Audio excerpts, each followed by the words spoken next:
Doctor صاحب سے کہ غزوہ بدر کے اثرات اور نتائج پر میں چاہتا ہوں ڈاکٹر صاحب کچھ کلام فرمائیے گا۔ مفتی صاحب نے بہت اچھے انداز میں واقعے کو بیان فرمایا۔ اعوذ باللہ من الشیطان الرجیم، بسم اللہ الرحمن الرحیم۔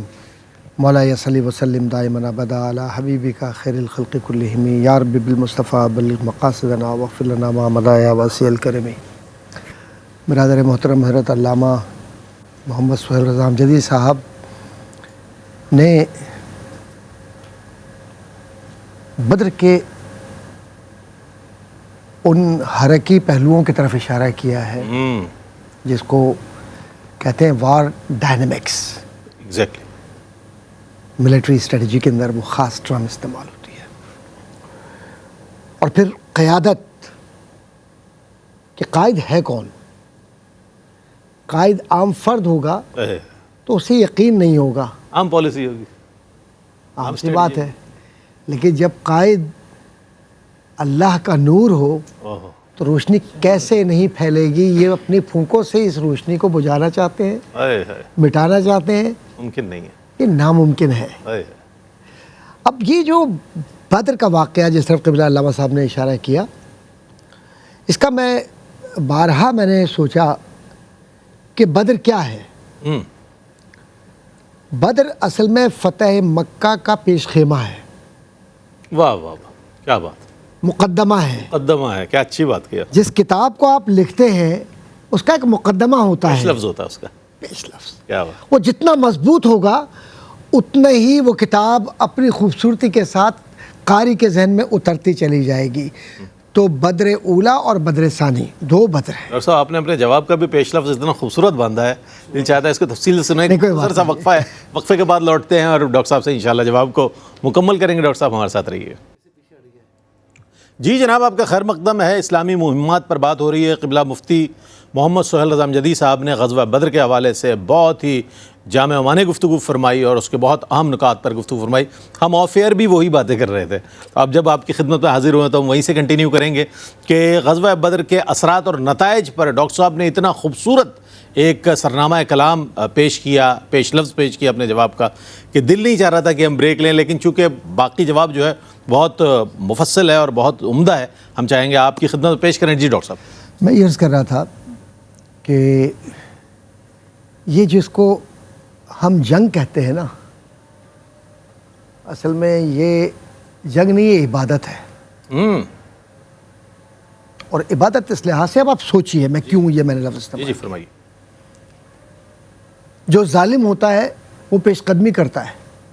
بالکل ایسا ہی۔ مدینہ شریف میں جتنی بار یہ کفار، یہ مشرکین دراندازوں کی صورت میں آئے ہیں، وہ ہیں جن کو غاصبین کے نام سے، دراندازوں کے نام سے یا اٹیکرز کے نام سے پکارا جا سکتا ہے، اور آج کے دور میں ان کو آپ اسٹیبلش ٹیررسٹ کہیں گے۔ آپ واہ واہ واہ، مظلوم کون ہے؟ مظلوم وہ جو اپنے گھر میں ہے، اپنے گھر میں، اور آپ اس کے دروازے پہ جا کے دستک دے کے کہتے ہیں باہر آؤ، باہر آؤ، باہر آؤ، ہم تم سے لڑنا چاہتے ہیں، جبکہ تمہیں یہ معلوم ہے کہ تم بدر میں کتنے گھوڑے لے کر گئے ہو، کتنے انسان لے کر گئے ہو، کتنا سرمایہ تم نے لگا دیا، لیکن جس کے ساتھ رب ہو اور جس کے ساتھ توکل ہو، پھر اسے کوئی طاقت کبھی ختم کر نہیں سکتی، کیونکہ یہ دین مصطفیٰ صلی اللہ علیہ وسلم کا پیغام ہے کہ یہ انسانیت کا پیغام ہے، جس کے لیے حضور معاشرے سے اور معاشرے کی طاغوتی قوتوں سے لڑ رہے تھے۔ بے شک بے شک،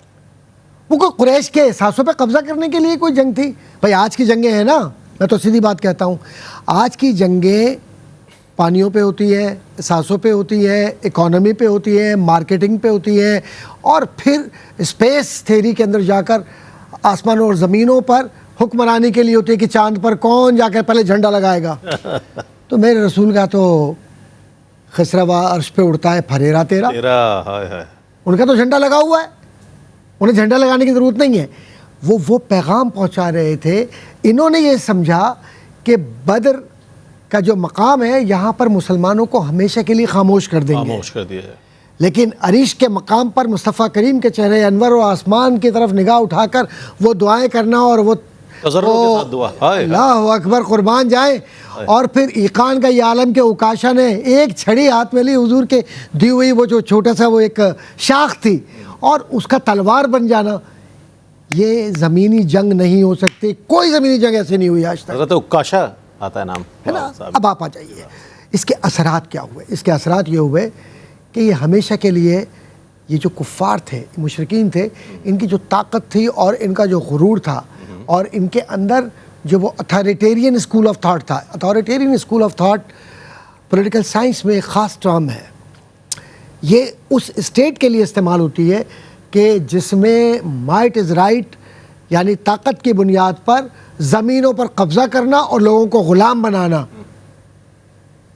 جو یونان کی ریاست میں بھی نظر آتی ہے. لینڈ مافیا اتنا پرانا ہے یہ جناب جب سے انسان پیدا ہوا یہی کام کر رہا ہے کہ سچ کے خلاف کھڑے ہو جاؤ اور یکجا ہو کر.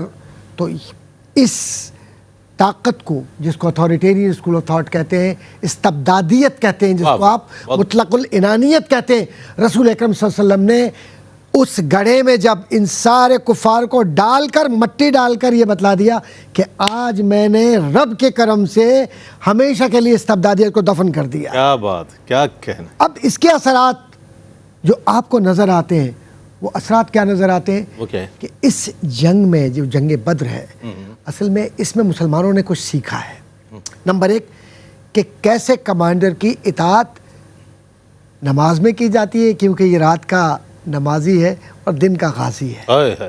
کیا اچھی بات ہے. تو جو رات کا نمازی اور دن کا غازی، تو تربیت اتنی مکمل ہے کہ اس کا دل سوتا نہیں کبھی. اب یہ جب محراب و منبر سے نکل کر اس مقام پر پہنچتے ہیں جو بدر کا مقام ہے، اور کفار نے اپنی اپنی جگہوں کو منظم کیا ہوا اور بڑے تفاخر کے ساتھ ڈھول پیٹ رہے ہیں اور سب کچھ ہو رہا ہے معاملہ، وہاں حضور اکرم صلی اللہ علیہ وسلم نے کیسے پلیسمنٹ یا پلیسنگ کروائی ہے لوگوں کی، اور کس طریقے سے وہ طریقہ کار اور روشنی، اور پھر اس کے بعد حکمت عملی. اور جس کو کہتے ہیں آپ کے شروع میں جو لوگ گئے ہیں اور جا کر ان کو دیکھا، اور آنے کے بعد پھر اپنے حکمت عملی میں حضور اکرم صلی اللہ علیہ وسلم نے فرمایا کہ تم ایسے کرنا، تم ایسے رہنا، تم یہ ہوگا، ایسے ہوگا، اور فلاں فلاں یہاں یہ سب مریں گے اور ان کے ساتھ یہ مارے جائیں گے. اس پورے عمل کے اندر آپ دیکھیے، مجھے کوئی دنیا کا، دیکھیے دنیا کی ایک بڑی جنگ ہے فرانس کے اندر، اس کے اندر نیپولین بوناپارٹ کا ایک جملہ بڑا کام کا ہے. وہ کہتا ہے کہ کوئی قیادت جو جنگی حکمت عملی کی بنیاد پر میدان کارزار میں ہو، یہ طے نہیں کر سکتی کہ دشمن کہاں پر روکا جائے گا اور مارا جائے گا. لیکن میرے رسول صلی اللہ علیہ وآلہ وسلم کی ذات پر قربان جائے، انہیں یہ پتا تھا کہ بدر کے اس مقام پر یہ مارا جائے گا، اور بدر میں ہی یہ کفر رکے گا. کیا بات. تو رسم حق و باطل ہو تو فولاد ہے مومن. اولاد ہے مومن. واہ. تو یہ جو فولاد کی کیفیت ہے، یہ ایقان کا وہ تقاضا ہے جس کو سوائے اہل ایمان کے کوئی سمجھ ہی نہیں سکتا اس لذت کو. کیونکہ وہ حدیث ہے نا کہ کسی کی خواہش نہیں ہوگی کہ وہ دنیا میں آئے شہید مرنے کے بعد. کیا بات. شہید کہے گا کہ یار مجھے بار بار بھیج، بار بار بھیج، بار بار بھیج، اور جتنی بار بھیج میں تیرے لیے اور تیرے رسول کی رضا کے لیے زندہ رہوں اور اپنی زندگی دیتا ہوں. ڈاکٹر صاحب، تو بدر میں یہ یقین تھا، اور بدر کا یقین آج مومن، آج مسلمان اپنے اندر پیدا کرے.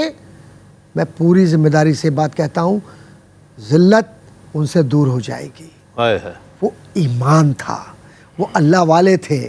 وہ جو آپ آف کیمرہ ایک بات کر رہے تھے نا کہ ننگے پیٹ پر، یعنی گھوڑے کی ننگے پیٹ پر بیٹھ کر کلمہ طیبہ کا ورد کر کے اللہ کے لیے اپنی زندگیوں کو دینے والے لوگ کسی خواہش نفس کے اسیر نہیں ہوتے. آج ہم میں سے وہ روح بلالی اور روح ایمانی اور وہ مصطفیٰ کریم صلی اللہ علیہ وسلم کی تعلیمات کے وہ تقاضے جو رسول پکاریں تو اپنی زندگیوں کو ان کی بارگاہ میں پیش کر دیں. آج کاش کہ ہم اس حرارت کو محسوس کریں. تو بدر کا نتیجہ یہ ہوگا کہ کوئی مسلمان گردن یوں جھکا کر نہیں چلے گا. ہاں جھکے کہ یہ گردن صرف رب کی رضا کے لیے. بقیہ دنیا میں کوئی طاقت اسے سرنگو نہیں کر سکتی. یہ ایمان کی کمزوری ہے جس کی وجہ سے آج ہمارے لیے عملی مشکلات ہیں.